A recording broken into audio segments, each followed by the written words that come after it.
Welcome into the I-80 Boys College Football Show. As always, I'm Christian Hunt, wearing all black today for what should be a great end of the season here. That guy over there is Chris Vaca. We didn't beat Iowa. I'm wearing all black because it's Nebraska's funeral today. We're not going bowling, so I'm in all black. But that's neither here nor there, Christian. Decent football yesterday. No big upsets like we were kind of talking about before the show. Some teams went out and looked really impressive yesterday, though, that were competing potentially for a playoff spot, man. Some teams went total ham yesterday on a couple teams. So I'll kick it back over to you. And where do you want to start at, Christian? Well, I mean, Texas and Oregon, they took care of business. So did Missouri. First of all, I want to just kind of park it here for just a second. Yeah. Mizzou took care of business against Arkansas. Kind of almost, I think a lot of people had come out and said, well, Arkansas is going to keep Sam Pittman. I'm very high on Sam Pittman, I think, long term. But, man, they might be re-questioning some things a little bit down there in Arkansas after that game. But hats off to Mizzou. They're playing themselves, I feel like a legit top 10 team in the country. We texted about it a little bit, Chris, and I think one of the things we had said was I kind of wish there was a 12-team playoff because I'd love to see how that would play out. I got a question for you while we're talking about Missouri real quick. And yeah, I said it last night in a text, is that I think Missouri could play with Ohio State, Michigan. I truly do. They only have the two losses this year. They lost to LSU in the shootout, barely. And we know what LSU is, but they lost only by 9 to Georgia. And that means something when you only lose to 9 to Georgia because Georgia blows everybody out most weeks. But Mizzou's a really good football team. They're probably my surprise team of the year. Like, I'm most impressed with them.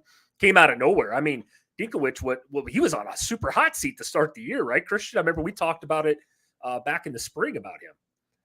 Yeah, I think he was really close last year, I think, with a couple of his games and stuff. And then this year, it didn't start off all that great for him either. They played some teams, I felt like early in the season, like Middle Tennessee State, some of those teams, they played them very close, and you thought, it's going to be a year where they get into SEC play, they're going to get skull drug.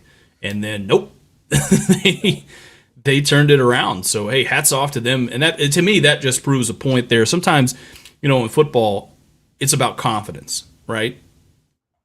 And I think that's Missouri did a great job at getting confident at the right time and sort of getting through their schedule, doing what they had to do. So, hats off to Missouri, Chris.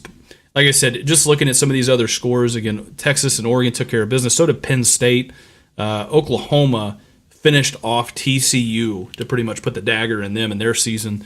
Yeah, I mean, the Big 12 is going to be very interesting coming down to the wire like it always is it not? Yeah, like we say every year with this Big 12, kind of crazy. You think about TCU just for a second here. That's a team that played for a national title. They are not making a bowl game this year. That's quite the flip-flop in 1 year. TCU, yeah, Sonny Dykes, man. That was a rough year for TCU. It started off rough with that loss to Colorado week 1. We kind of called it, said they don't have much of a defense this year. Boy, that was the truth yesterday. Oklahoma had 45 at halftime, by the way, in that game. Jeez, yeah. But here's the other thing, too, and this is kind of the direction that I kind of want to take it in for a second here, Chris, about the defense of Oklahoma. I mean, they're looking more to me. Yes, they won. They did what they needed to do, but to me, this just tells me, hey, we're going to probably see the same old Oklahoma. Should they win out? Yeah, and that's an interesting topic because Brent Venables is known for defense, right? I mean, he's a defensive-minded coach. They had that problem last year where they couldn't stop anybody. Started the season off very well at the big win, obviously over Texas, and defense looked decent. But boy, the last couple of weeks, man, it's. The Boomer Sooners tipped over, man, defensively. They've given up a lot of points last few weeks. I don't know, man. Who fares better in the SEC? I think I know this answer, but I'm going to ask you anyway next year. Oklahoma or Texas? Well, I think coming into this season, I probably would have said Oklahoma. I thought Brent Venables' defense would have taken a lot of steps forward. I thought the offense is in good hands. Now I'm going to say Texas. You know what I mean? I think Texas has, in the last couple of years, they've been a little bit more stable than Oklahoma, that's for sure. And I think their defense is playing a little bit better at certain points of the season. So I like Texas the same way someone likes that lamp in the background over there. You know what I mean? I like Texas a little bit more going forward. But, it's Texas, Oklahoma. Every other year they surprise us and they either do something really stupid or they just shock you in a good way. So I don't know. We'll see. We'll see which one will end up being, I guess, the least bad as they go into the SEC. Yeah, just a different brand of football in the SEC, though. You can't be giving up 45 points in the SEC next year. I can tell you that much. You're not going to win many football games. No, because you probably won't be scoring 69 points either, even against Vanderbilt. Exactly my point. Yep. Iowa, Nebraska. This is a sore subject for a lot of people in and around the state of Nebraska and Iowa. Iowa took care of business. You had Kirk Ferentz coming on after the game saying, "Hey, I really wish they wouldn't have nixed that touchdown against Minnesota. Would have put us in a situation where we would have been 11-1." And I tend to actually agree with Kirk Ferentz at this point. I can't believe I'm saying that. Ultimately, I mean, if they win that game, they're probably a top 10 team, right, with one loss. But I don't think it's – go ahead. No. I would assume so, though, Christian. You're right. You think about Iowa, though, man. 10-2 this year. I know it's not been pretty. Iowa fans will tell you the same thing. It's been ugly. But 10-2, regardless, your record is what it says you are. I know they beat up on some bad teams in Minnesota, or they didn't beat Minnesota, but Nebraska and most of the Big Ten West. But I got a question for you real quick on Iowa. Do they have any shot knocking off Michigan or Ohio State next week? No. No, they don't. But I will say this. I don't think they're going to beat them, but I think they've got a shot to make it a close game, right? Okay. I think the best, here's my thing, right? And this is something I thought about yesterday. We talk, Chris, all the time. I know a lot of people like to say Iowa's defense is elite. I've heard it even being said they're one of the best in the country. I personally disagree with that statement only because we saw what happened when they played Penn State. And Penn State's not even the best team in the conference, right? Penn State played Michigan and they played Ohio State, and it was a low-scoring game, right? They only gave up, 14 or so points, both those defenses did, to Penn State, whereas Iowa gave up 30-some-odd points. I think we could see something very similar. I think the reason why I'm saying that is I don't think Iowa's going to hold Ohio State or Michigan to only 14 or 17, or I don't even think they're going to hold them to less than 20 points, if you want me to be honest. I think they're still going to put up 30-some-odd points and roll. The only chance Iowa has is if, they keep it a low-scoring game and they can kind of play their style of football. If Ohio State or Michigan starts driving the ball, they start scoring at will, I don't think Iowa's going to be able to keep up. Iowa's offense isn't built to come from behind. I think they would need a couple turnovers in that game. You know what I mean? Maybe a pick six, something to keep them in it. I'm still not sold on, Michigan and JJ McCarthy. We're going to find out today what they are, but Kyle McCord's not. Kyle McCord's not CJ Stroud or Justin Fields. The only way I think Iowa can, like I said, a couple turnovers, try to keep it a low scoring game. Obviously, you saw Iowa's offense yesterday, and it's pretty bad. They don't have much to write home about. I will say again, though, I'm sure we're going to dig into this about the Huskers here in a minute, but Iowa doesn't beat themselves, though. They just don't. One thing about Kirk Ferentz, man, he's a good coach. He gets a lot more out of his guys than most would. It's tough, man. It's tough to say that, but I think Michigan or Ohio State probably rolls over them, honestly, and it'll probably be like a 31-10 game, something like that. It just sucks because Iowa's 10-2. They were the best in the Big Ten West, I think, by far this year. Now looking at it, after the last couple of weeks, seeing what Nebraska was, Wisconsin, kind of shit in the bed at the end of the year here too. Iowa deserves to be there. That's 10-2 is nothing to laugh at. No, especially, here's the thing we touched on. Iowa's not sexy in anything that they do, right? No. They just are they're a smash mouth team that wants to play physical and pretty much drag you into that old school 90s, early 2000s style of football, right? They're more than comfortable winning those games late, and that's okay. They are what they are. On the flip side of that, we looked at Nebraska. Here's the thing for me. Nebraska had a chance in this game to win the game. They've had a chance to win several games the last couple of weeks, if I'm being frankly honest. All four. And Chris, we're going to do a whole offseason deep dive into Nebraska, so I'm not going to go super long-winded with it here. Game management, right?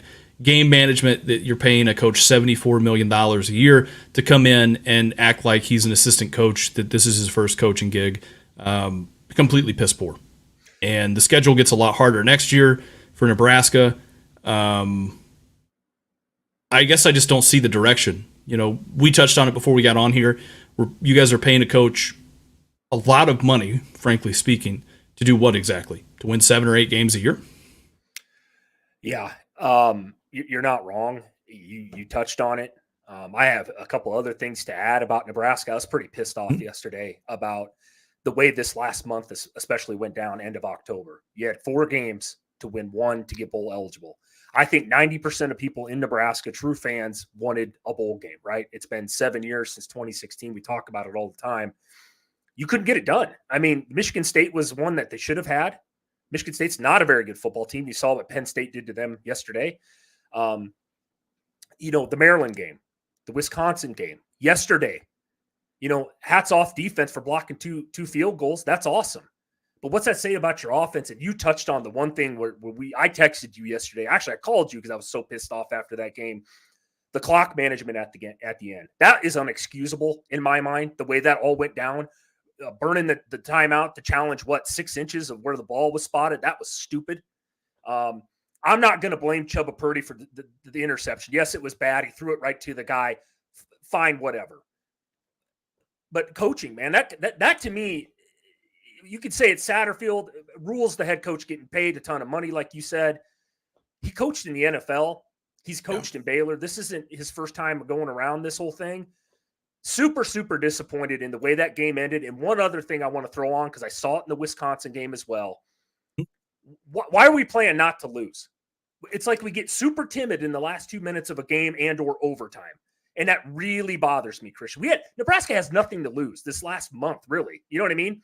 Even if they beat Iowa yesterday, yes, we go bowling. That's great.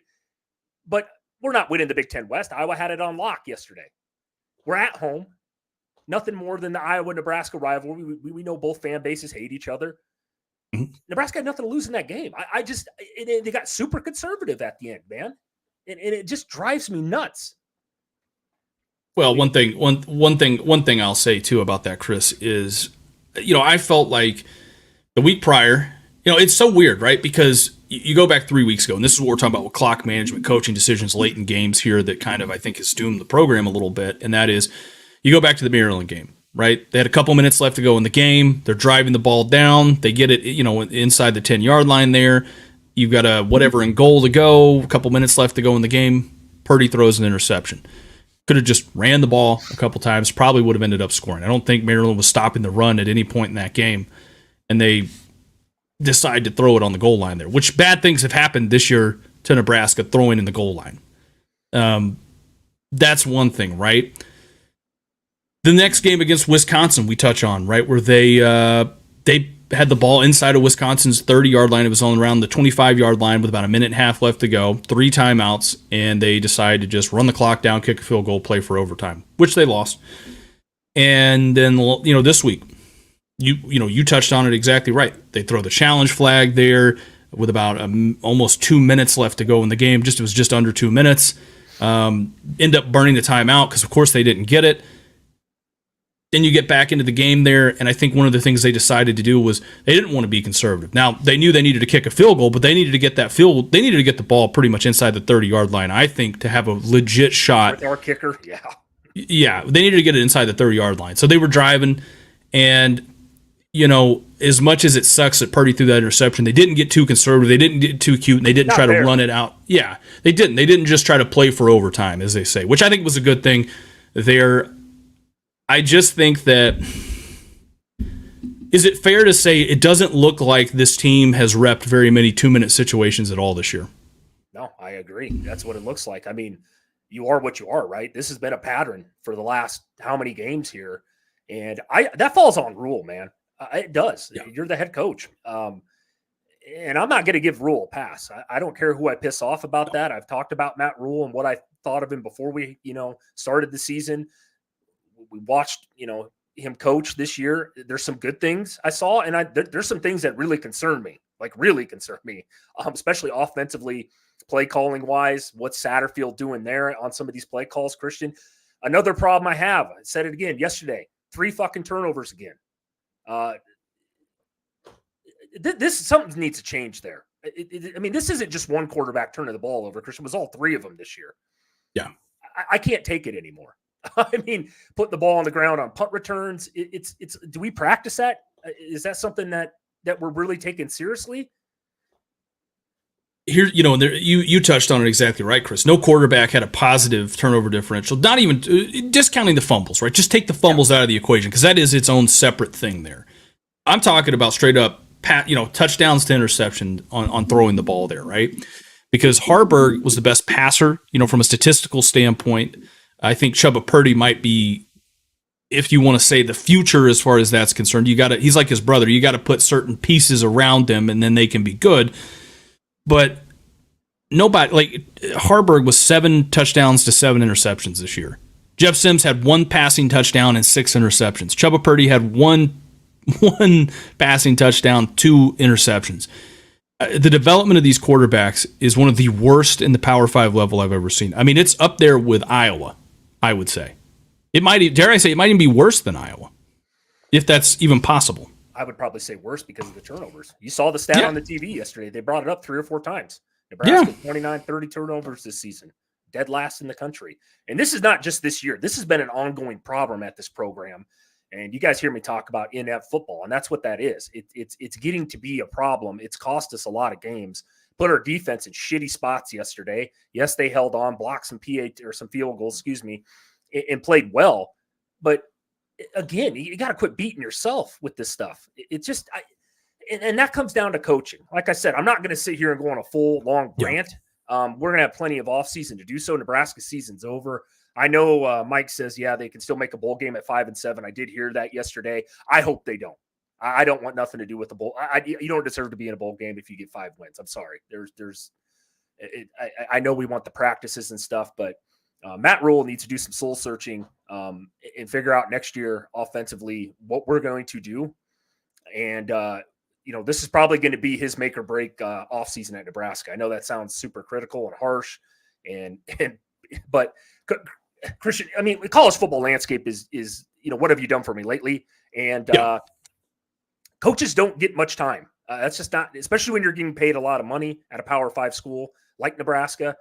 It's got to be a quick. And this year, Nebraska had a very good opportunity to win 7 or 8 games, especially the last month of the season here, not winning a single one out of 4 to get bowl eligible. Mm-hmm. It just stings, man. You can tell I'm a little upset about it. It makes me sad that my Huskers are done for the season.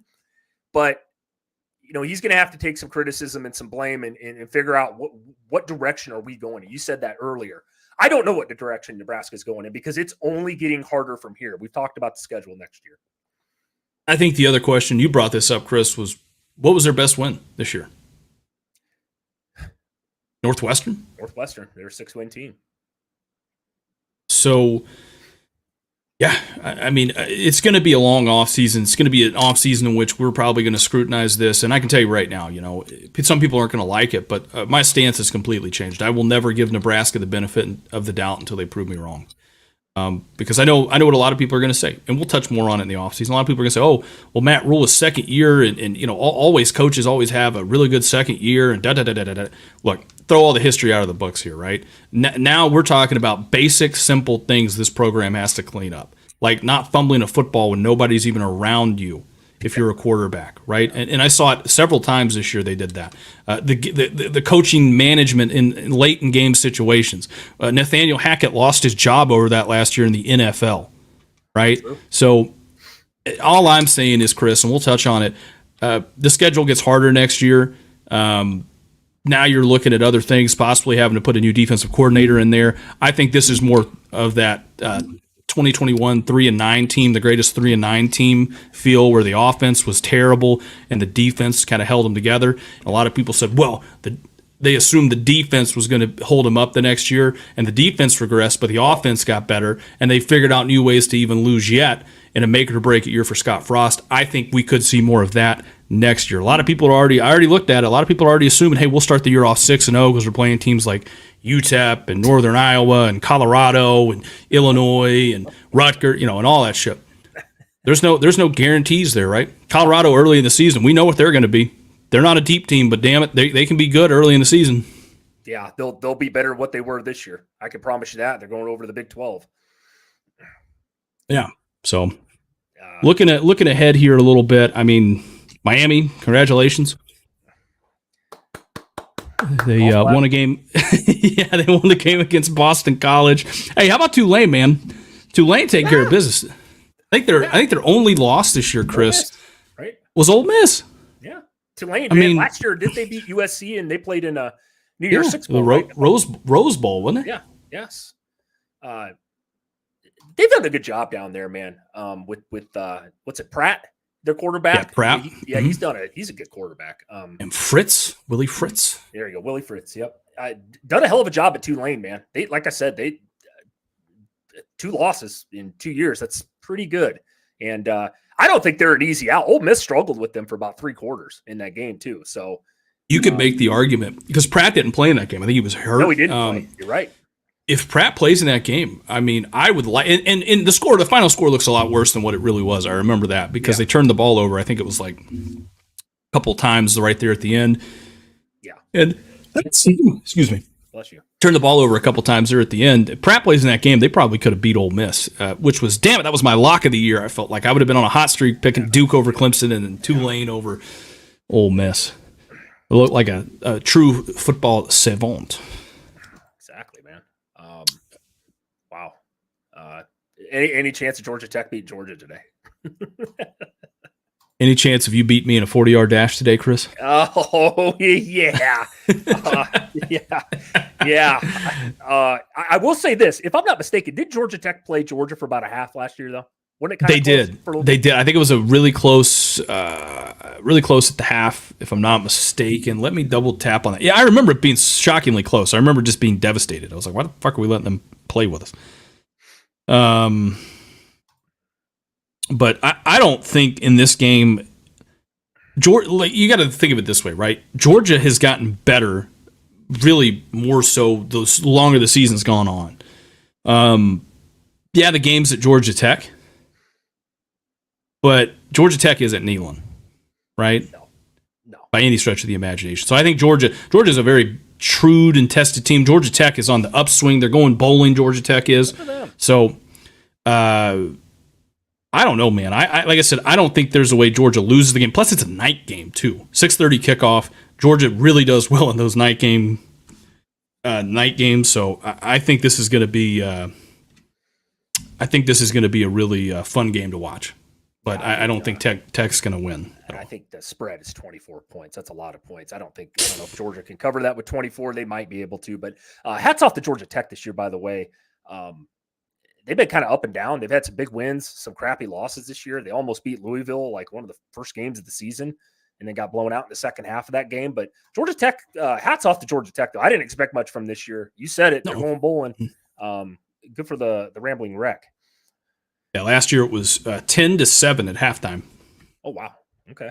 So, but we'll see. I mean, Brent Key doing a good job there at trying to get that Georgia Tech team turned around.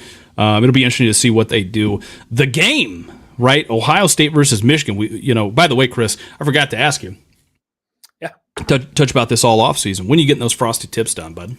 Yeah, once I cut my hair, so I'll get her done. Don't worry. I look like a clown right now as long as my hair is, but I lost that bet. Knew that was coming yesterday as well. What else is new? I'll never bet on Nebraska again for anything. Speaking of the game today, I'm taking the under 46.5. I'm not betting. Like, I wouldn't touch this, Christian, with your money to try to pick who's going to win this game, because I think it's going to be super close and super low scoring.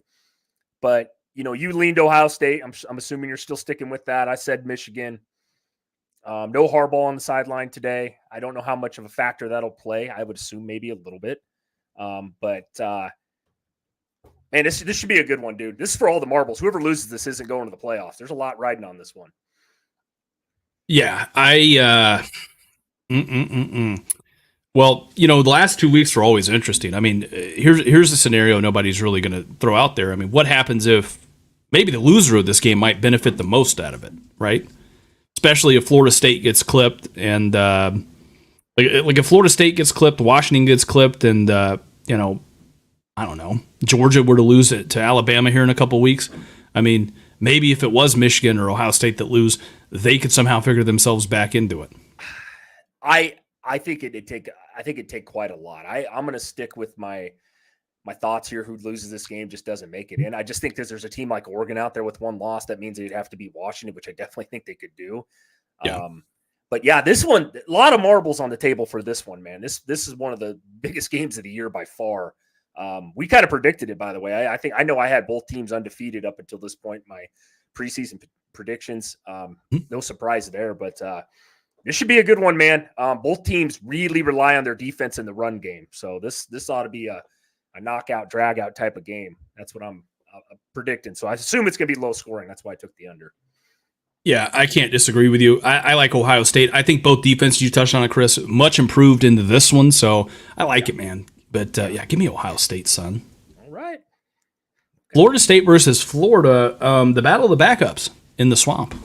This should be a good game. I think Florida is a live dog here. I can't believe I'm saying that about the Gators, but I think they have a chance here, man. I think Jordan Travis meant a lot to that Florida State team, obviously, and what happened to him is just sad. And I feel bad for Florida State.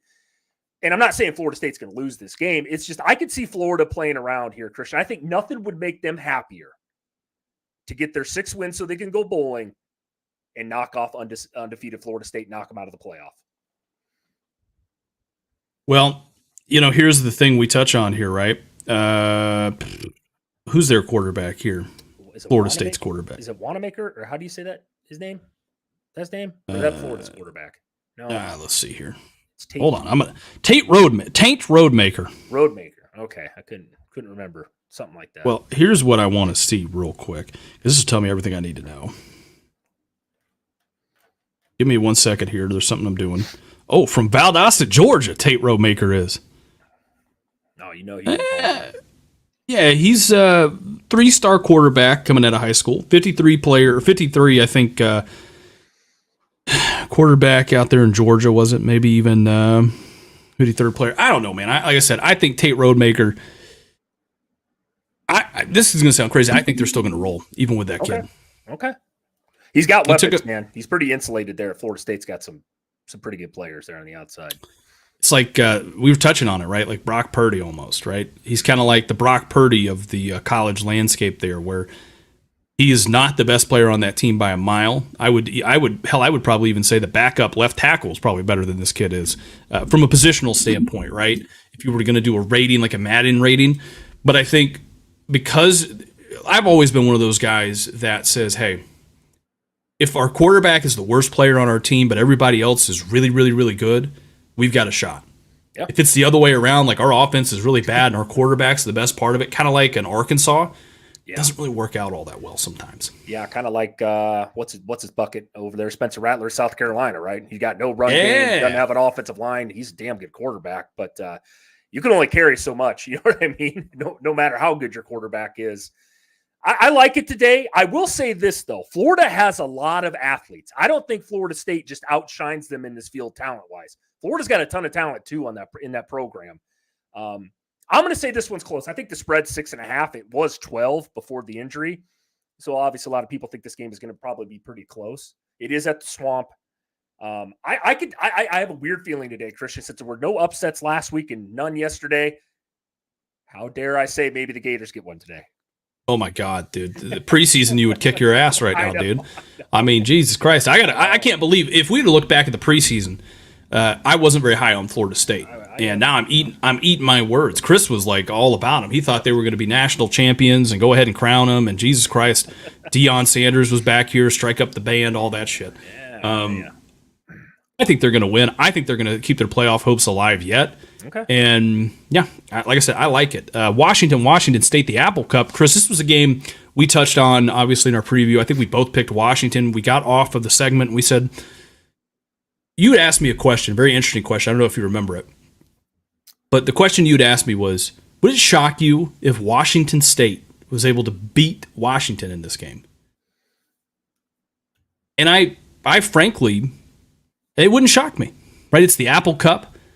Washington, we've seen the way they've looked the last couple of weeks. They played some close games. They've kept winning. I'm going to give them that. They've kept winning. I think Washington State has a legit shot here. I I agree. I took the 17 points this morning with Washington State. That's how much they're getting. Washington hasn't looked great the last 5 weeks. They just haven't. I know they beat Oregon State last week in a close one. They didn't score a single point in the second half of that game. I know Oregon State's defense is decent, but Penix looks a little off, a little timing with the receivers. I could see Washington State hanging in this one for 4 quarters, man. I truly do. I know that sounds crazy. I know Washington State's not a great team or anything like that, winning their first 4, lost 5 in a row, and then they destroyed Colorado last week, but everybody destroys Colorado. But I think this one's going to be close, man. I don't know. I don't know if they pull off the upset, but I think this game will be really, really close. We'll see what happens. I think that's a 3:00 game, so I'll definitely be watching that one. Yeah, I mean, looking ahead here a little bit, Alabama and Auburn, the Iron Bowl, it just means more when they play that Iron Bowl. I know Auburn's season has been really up and really down, coming off of a loss to New Mexico State last week.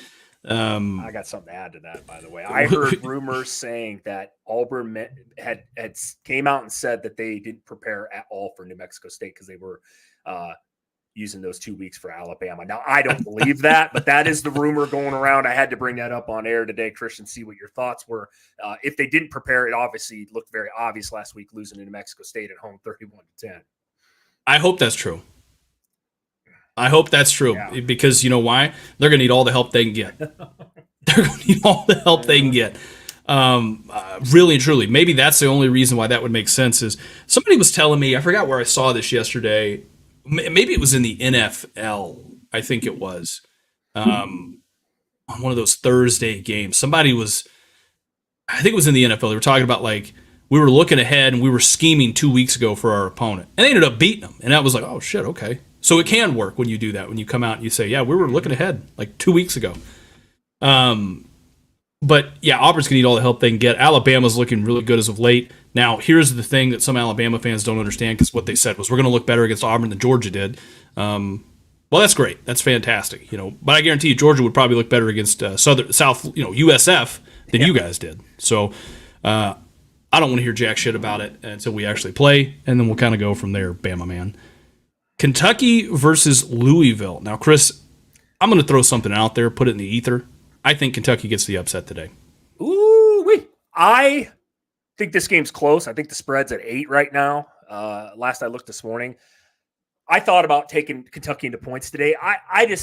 Kentucky, man, and I was high on them. They do what they do every goddamn year, though. They start off hot, and then they get in the heart of that SEC schedule, and they just can't seem to get it done.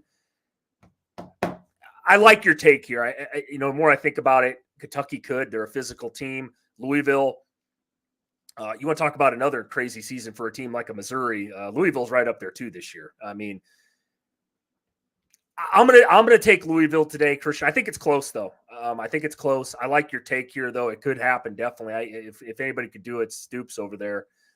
They could use this. This would really prop up the old in-state rivalry here, knocking Louisville basically out of. I mean, they do have an outside chance, by the way, still making the playoff. I know that sounds crazy. They'd have to play Florida State, obviously, in the ACC title game, but a bunch of things would have to happen. But Louisville's had a crazy good season this year, though, under Braum. First year, by the way. I mean, that's just a coach of the year, dude, in my opinion.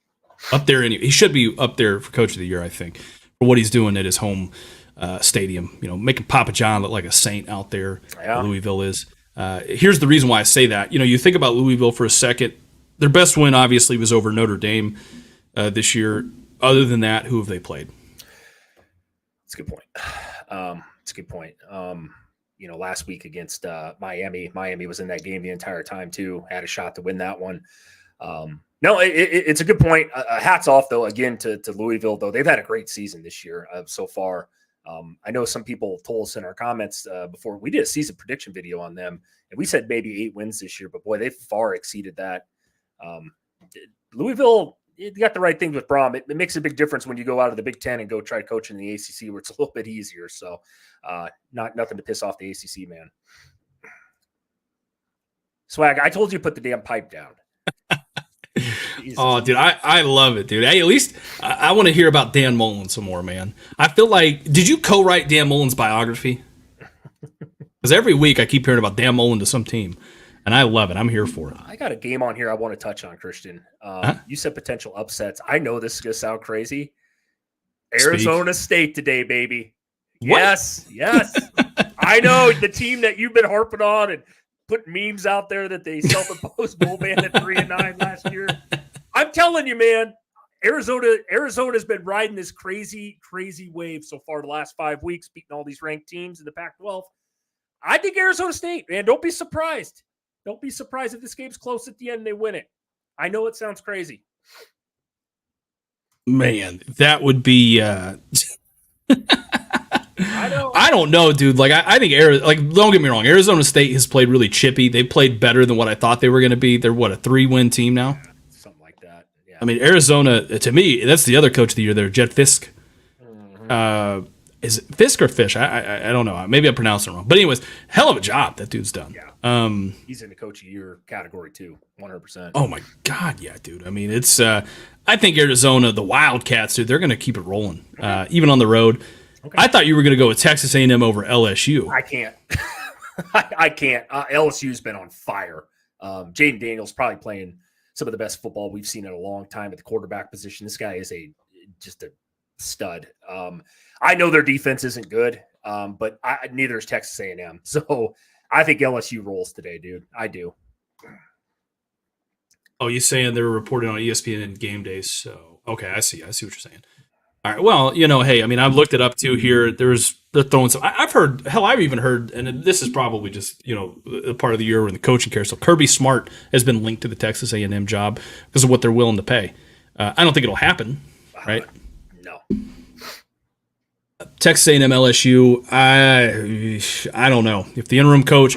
Here's the thing.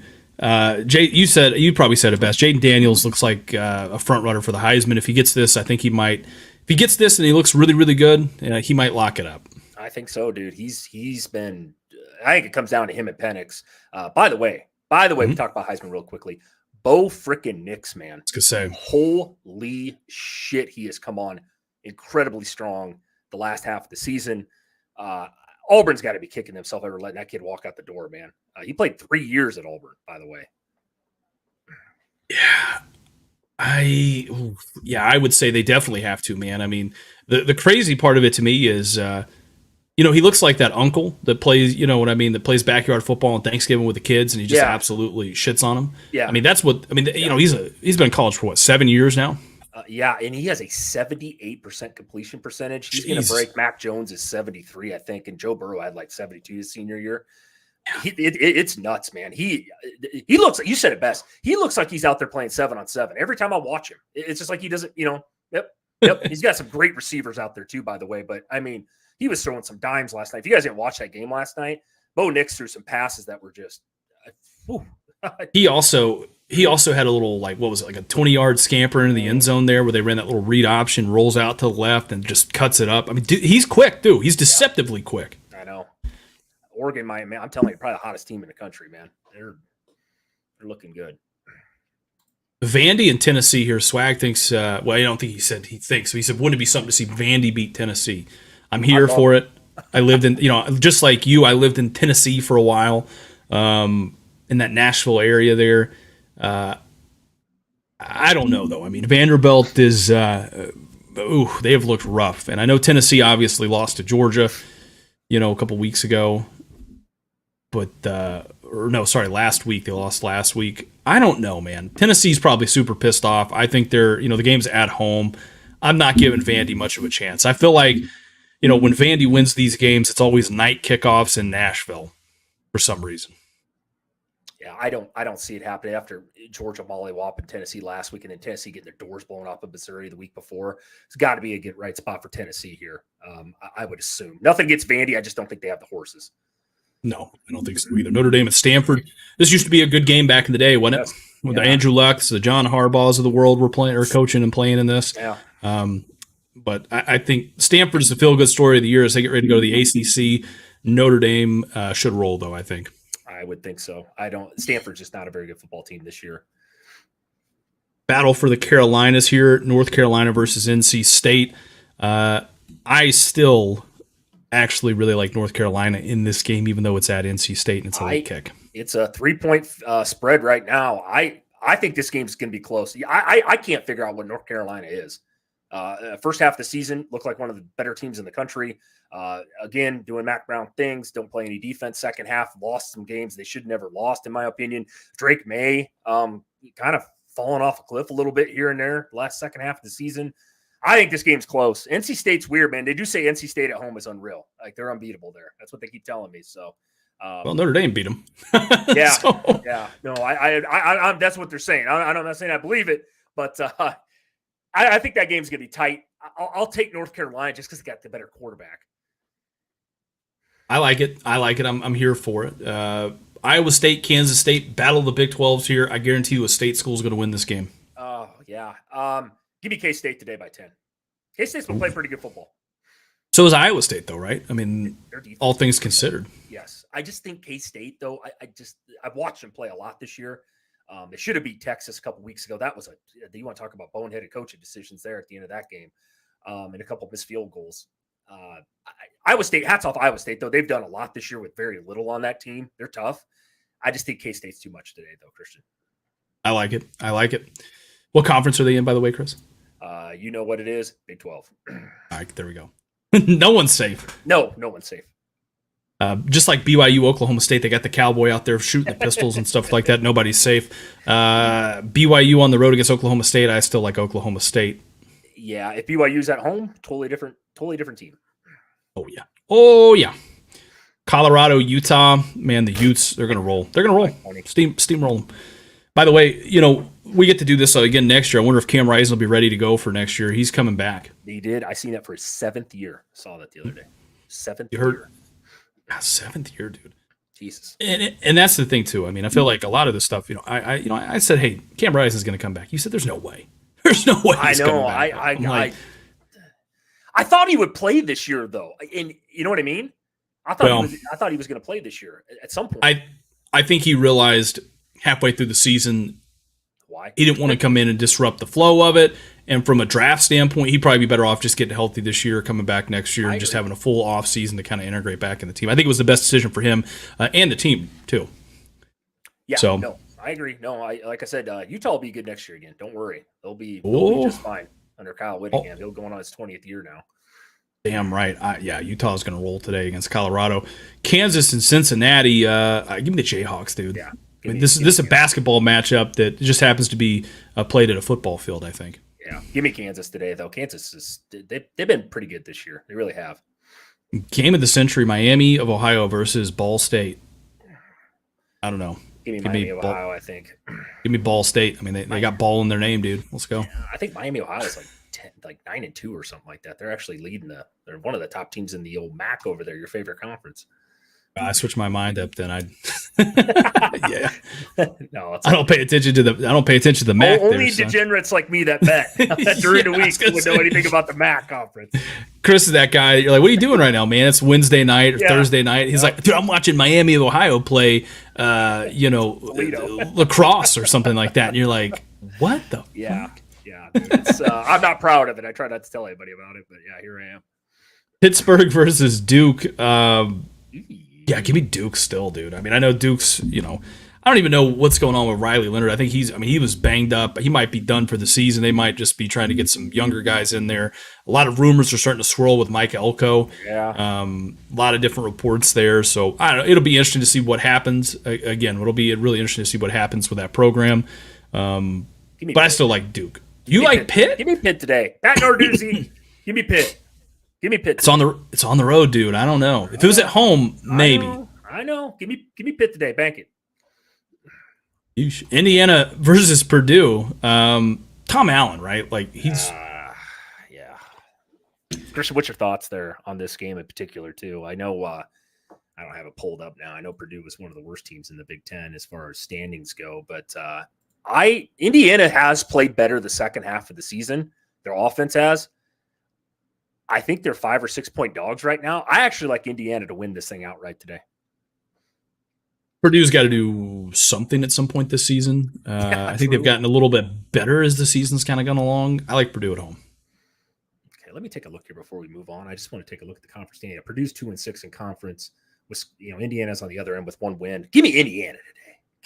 Give me the Hoosiers.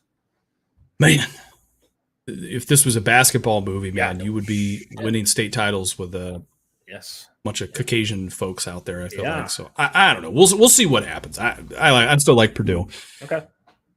And let's see. Looking ahead here, there's one for you. A couple of the Big Ten West shitty games.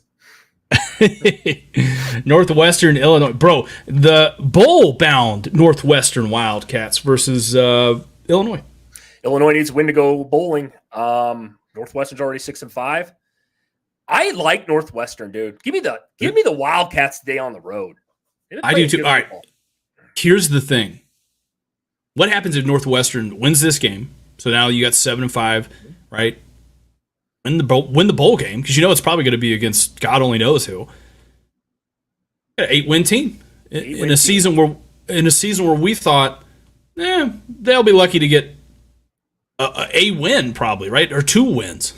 They had 1 last year. Hats off to Northwestern and this guy they got stepping in, or I know they hired him, right? God damn, they've done it. See, you could take a 1-11 team and turn around and make a bowl game. It's been done. Impressive by Northwestern this year. I think I literally had them over under at like 2 wins this season. Not a bad football program. They played really well since Nebraska's beat them about a month and a half ago. They've been kind of on a tear a little bit, putting up some points for Northwestern. Give me Northwestern today, man. Wisconsin versus Minnesota here, Chris. Wisconsin, they're already bowl bound. Minnesota, they hit 6 wins yet? They are 5-6. They need this one. 5-6. Okay. Need this one to go bowling. Games on the road. Wisconsin. I still like Wisconsin in this one. I do too. I can't stand Minnesota or PJ Fleck, so I just got to go with my favorite here. Give me this game will probably be 17-14. Oh yeah, typical Big Ten West. Yes, or Big Ten game, I guess you'd say. Maryland and Rutgers. I think Rutgers is what we thought Maryland was going to be this year.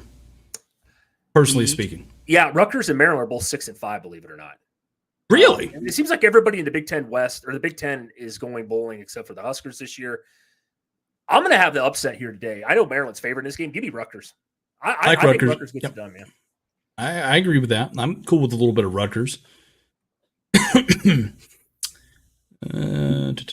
We'll kind of skip ahead here. West Virginia, Baylor. Give me the Mountaineers. If you want to feel good week, just play Baylor. Beat up on them. Ironically, we touched on it. Sometimes this is why I think if you're a head coach somewhere, you got to strike while the iron's hot. You got to get while the getting's good. So to me, and let me just talk about, because I'm talking about Dave Aranda, right? You see, he was at one point a couple years ago, he was the hottest name in coaching. Everybody thought, he might end up being, the next Alabama coach when Saban retires. That's how good he was at Baylor and that turnaround they had there. I'm not hearing his name connected with jack shit right now. And that's got to be terrifying, because now you're stuck at Baylor. Now you got to rise them from the ashes. Now the good news is the hardest teams in your conference are leaving next year in Texas and Oklahoma, arguably, to go to the SEC. So we might yet see Dave Aranda still pop up there. West Virginia, Neil Brown. You talk about a coach on the hot seat. Got to win today. I think if he loses, he gets fired. My honest take on it. Okay. I mean, seriously. I ain't going to go that far. I think he's done a decent job. I know West Virginia was supposed to be one of the worst teams as far as Power 5 go this year. They are 7-4 this year. That's not too bad. But you're right. They need to beat Baylor. They should beat Baylor. Baylor's terrible. Well, the fan base, when they count, they look at their teeth and they say 1, 2, 3, and if you get more wins than they got teeth, then you're safe and down in West Virginia. Yeah. I'm obviously kidding. Calm down there. Watch the comment section flood with a bunch of people talking shit about Alabama and Georgia down south where you're from. Right. Yeah. Jesus Christ. Yeah. Be like, well, I might be married to my sister, but at least it ain't my cousin. All right, calm down now. Let's Yep. Oh, you know how have a little decor here. Clemson versus South Carolina. Games at South Carolina. Weird season for both of them. Yeah. Man, who you got though, Chris? I think Clemson and more than a touchdown today. Clemson's been playing pretty good football the last month. I don't know if it was the Tyler from Wirtz's, whatever the hell that guy was from Spartansburg or wherever, that pissed Dabo Sweeney off, like you said last week, but it's been working. South Carolina, yeah, disappointing season for Beamer and the Gamecocks, but this game, I know it's a big deal. They hate each other. I get that. I got to take the team that's been playing better the last month. Give me Clemson. Shane Beamer, is he on the hot seat? No, I don't think so, because I think he's overachieved his first 2 years. He underachieved this year. I think he's going to get another year, in my opinion. Who's South Carolina going to get, man? He's kind of a goofy dude anyway. He fits in with that fan base, I think. I mean, well, I think the problem is, hey, Spurrier was kind of a goofy dude too, if you think about it. Oh, like yeah. He had that visor wearing, goofy, eccentric personality. Yeah. But he won, though. That was the thing. Like, he won, and he would always play spoiler at certain points, especially to Georgia, dude. I mean, Jesus Christ, how many times did South Carolina derail us with Steve Spurrier back there as the coach? I still think, here's the thing. I look at, okay, as crazy as my son, I look at South Carolina like Nebraska with Mike Riley, right? 2 decent years. Third year, they're kind of underachieving. I think you got to give him one more. I think if he has another year like this, then I think you move on. That's just my take. I just because it's South Carolina, man. I just don't know who would they go get. Well, I'm just saying that next year there's no Spencer Rattler. Now they've got that kid with the goggles, I think. Back there, the backup quarterback. Yeah. I forgot what his name was off the top of the rip, but he's pretty good. Yeah, he's pretty good. Well, they got to get a fucking run game and a defense over there. That's part of it. That's been most of their problem this year. They can't run the football. No, they cannot. Rattler has looked better. He has looked better, though, this year. Right? Last year he had 12 interceptions to 18 touchdown passes. This year he's got gets 19 touchdown passes to 7 interceptions. And I don't think it's been Rattler's fault, man. No, I don't think he's to blame for this year. So he's kind of propped them up a little bit. But, yeah, I like Clemson in this one, even on the road. It's a 6:30 kickoff. Wild shit's going to happen. South Carolina beat them last year. So at Clemson, which I think was a tougher game there. Yeah, I like it. You want to talk about a weird game just to end things off here? Yep. Colorado State versus Hawaii. 2 teams I never really thought would play each other, but here we are yet. Yeah. Is that a rivalry game, by the way? I don't know. When you're Hawaii, I guess you just got to pick somebody because there's nobody else over there. I don't know. That's a really good question. I'm surprised Colorado State don't play Colorado. I know they play earlier in the year, but yeah, good question. I don't know. Hey, I want to see something. But speaking of which, with Texas and Oklahoma coming over to the SEC, we'll talk about this and we'll kind of wrap it up here. We got about 6 minutes. But with Texas and Oklahoma coming over, like Texas is probably going to play Texas A&M on Thanksgiving that week. This weekend for rivalry week. Who does Oklahoma play? Arkansas or Mizzou? I bet it would be Arkansas because if I'm not mistaken. Back in the before the Big 8, Southwest Conference. Yeah, it was Arkansas, Oklahoma was like a kind of a big rivalry thing. It was like a big deal. They probably could renew that. If I'm not mistaken, somebody could correct me if I'm wrong on that one, but I think that was kind of the deal for a while there. I'd rather see them flip flop it. Whenever they play there's 2 things I want to see. Okay, just do 2 things for me if you can. I don't think it'll ever happen, but just do these 2 things. Make Texas, Oklahoma be the last game of the year and make it a night game. I agree, man. Get it to a night game. I like the night game part. Watching the Red River rivalry, like week 4 or 5 or whenever the fuck it's played and watching it at noon. I'm not interested in it. I want to see it at night. I want to see it last game of the year. Okay. No, I'm not disagreeing with you. I agree. I've said that before too, that I don't like the fact it's played earlier in the year. And I wish they would play at night, at least once in a while. It's always been 11 o'clock kickoff, like as long as I can ever remember. So I agree with you, Christian. I like Gator Swag here. He was talking about. Allergic to all the bullshit, damn it, around here. ESPN saying Mark Stoops' name is picking up steam big time. Could be named the coach in the next 24 hours. I'm assuming somewhere. I don't know. I mean, here's the thing with it, right? We touched on it a little bit. I think a couple weeks ago we were talking about Mark Stoops, and I think he's just about done everything he's going to do at Kentucky. And I'd like to see him. Sometimes, you You go to a bigger program in a tougher conference, and the spotlight's a little too big. I feel like for a guy like Mark Stoops, he needs to go somewhere. Like, I think if he could go somewhere where they had a little bit more passion for the football program, he had a little bit more money, and he went to a little bit easier conference, like, dare I say, the Big Ten. Right. Like, I think he could do some amazing things over there. Like, let's theoretically put Mark Stoops at Penn State. Yeah, Jesus, I never thought of that. That's lost my voice. Yeah. No, he needs a little more resources. I think he's a good head coach. I really do. Yeah. He's modeled a lot of what he does off of like Kirby Smart, physical, run the ball first. The Devin Leary project didn't really work out this year, but no. I like Mark Stoops. I always have. I think he's a good coach. I think he's a good guy. But you said it best. Kentucky will always be a basketball program and a basketball school. That's their thing. It's always been that way there. And I think he's kind of realized that. He made some comments about it after the Georgia game. It doesn't surprise me that he's you're right. That doesn't surprise me at all, Christian. He could be probably coaching somewhere else here within the next day or two. Looking to go. Well, Chris, we're almost at the today's it. Regular season's over, dude. Yeah. I mean, after today, and then we get into more of the the bowl games and the playoffs, and we're almost at that time. A little bit north of about a month or so left to go in the season, and it's been a fun season, Chris. Like I said, I mean, I've enjoyed being the Robin to your Batman on this show, as they say. I mean, my hairline has receded, as some people wanted to point out to me. So I've enjoyed it, and you guys obviously listening, you guys have made it such a fun ride here.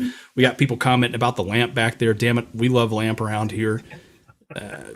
We got Gator Swag. We've got Children of the Corn, who's been missing, you know what I mean, for the last couple of weeks. We got Mike. I mean, so many people we'd like to thank. Obviously, this season, it's not over yet. We're still got a long way to go here. Don't you worry. We're not getting tired of it. If anything, we're getting more hyped about it. We're one sub away from 500, by God. We're still getting there. Yeah. Chris, I'll throw it over to you before we get out of here. Yeah, no, like Christian said, man, thanks a lot, guys. Like I said, we probably don't do that enough, or we do appreciate everybody that comes in, especially watch live shows like this. You guys, comment section, some of the stuff that goes back and forth is hilarious. We love it. But yeah, it starts with you guys, and we truly do appreciate all that. By the way, a lot of football left to be played yet. A lot of big games where all the big boys play now. Coming up for conference week next week, and the bowl games. We're going to probably ramp it up here to kind of cap off the season here in another month. So appreciate the support, guys. Let's see some good football today.